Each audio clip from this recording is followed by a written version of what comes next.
Galnet News, your galaxy in focus, 28th of January, 3301. In today's news, a chance to make a small fortune or to meet instant destruction in what they're calling the Quiz of Death. A coup could be on the way in Lave. Conflict in Guan Yun. Reports suggest a federal congressman had early knowledge of the death of Vice President Smeaton.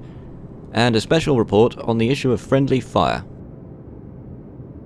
Our top story today, it's a quick way to riches, and also a quick way to meet your death. It's a bizarre phenomenon known as the Quiz of Death. Over to Zach Hunnisett for more. For many pilots out there in the galaxy, random encounters are simply part and parcel of everyday life. For bounty hunters, especially near nav points in many systems, encountering wanted criminals and many other types of ships and commanders is something that can happen very often. However, in one particular instance, this random encounter proved to be something very different.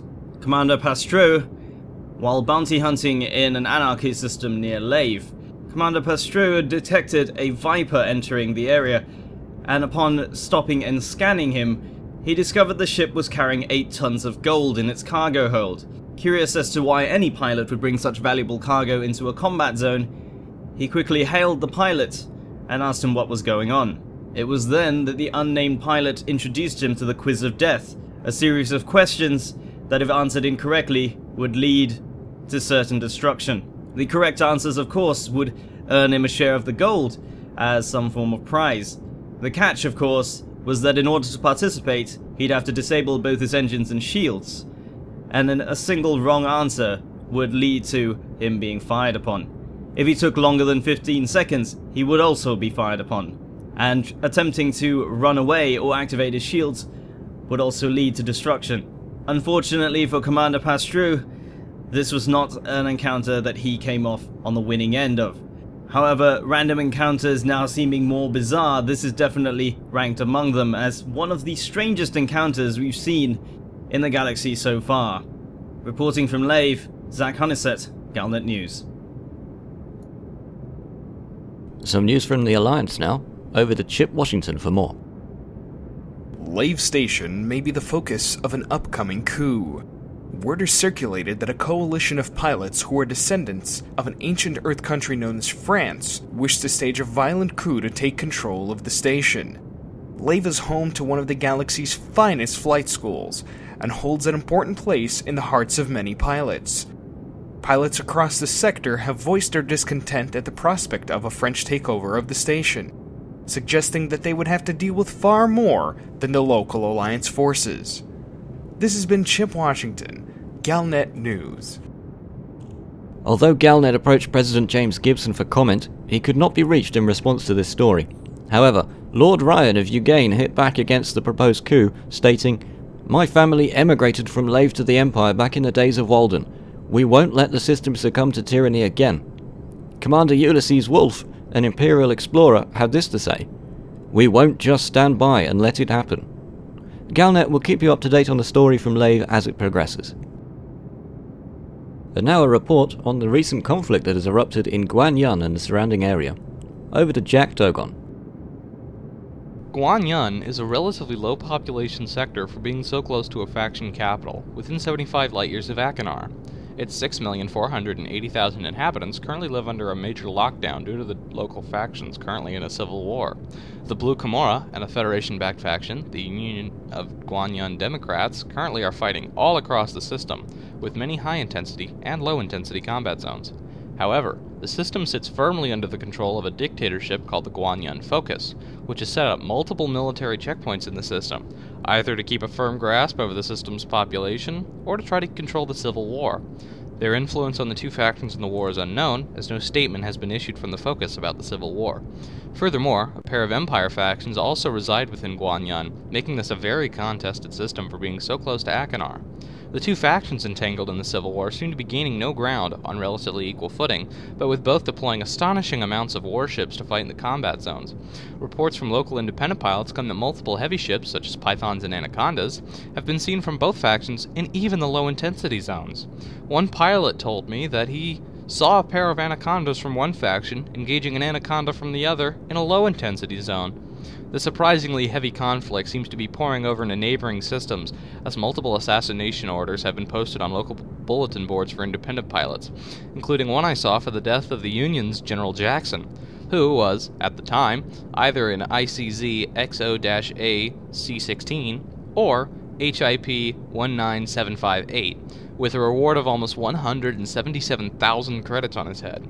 With a total of 4 combat zones, 2 high intensity and 2 low, being within 75 light-years of Achenar, and with both Empire and Federation factions residing within the system, the Guan Yun conflict rages on in a particularly vulnerable area for the Empire, resting deep within their space.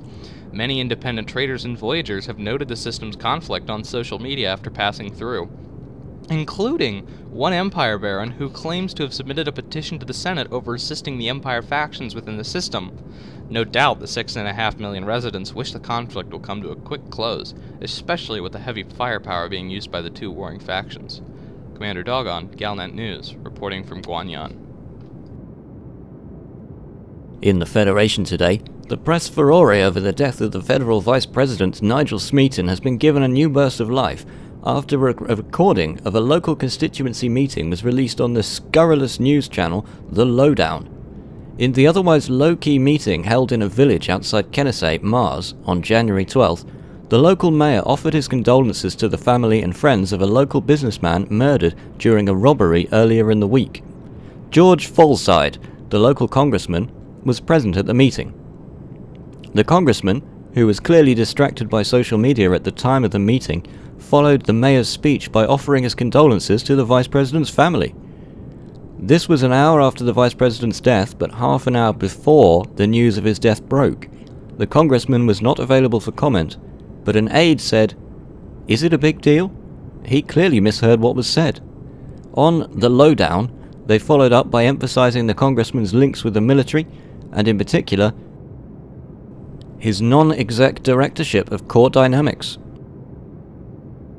The issue of so-called friendly fire on system authority vessels has been a hot topic across the galaxy recently. Ryan Pepperdine set out to explore the issue and talk to some of those involved. In an unprecedented move, commanders and insurance companies have joined each other in presenting representatives of all the major factions with a petition requesting a relaxation in the current galaxy-wide policy of zero tolerance for attacks against any sector security vessels. As it stands, any pilot shoots a system security vessel, they are automatically fined and put into wanted status. A fair policy that protects our brave security pilots, most people would say. However, seasoned pilot Commander Kincaid has a different point of view. I'm not disagreeing that it's wrong to purposefully fire upon security. What I and many other commanders are saying is that it's too black and white. It's a law from a different time. Advancements in avionics means modern ship-to-ship engagements are happening much quicker than even a few years ago, and instances of friendly fire and accidental hits are dramatically higher than when this policy was established. To be frank, the security pilots don't help the situation. I understand they have targets to hit, if you can pardon the pun, but they seem far too eager to pull the trigger on commanders who were mere seconds ago helping them. As well as the human cost, the financial implications of the policy is being highlighted by the top 3 insurance companies. Catherine Whitney, senior spokesman for the companies, explained. When ships are destroyed, it's not unusual for us to pay out more than 10 million credits for what turns out to be a 400 credit bounty, automatically received due to accidental mistargeting of a security vessel. We are in real danger of having to increase premiums simply to cover the costs of this draconian and outdated policy. Galnet News reached out to government and imperial representatives from the major factions, however a resounding no comment was received. It's clear a simultaneous change in policy across all factions would be difficult, and experts believe it could be years before it could be implemented. Kincaid thinks that this is simply not good enough. It's simply not good enough. For Galnet News, I'm Ryan Pepperdine. And that's the Galnet News for today. Tune in next time to keep your galaxy in focus.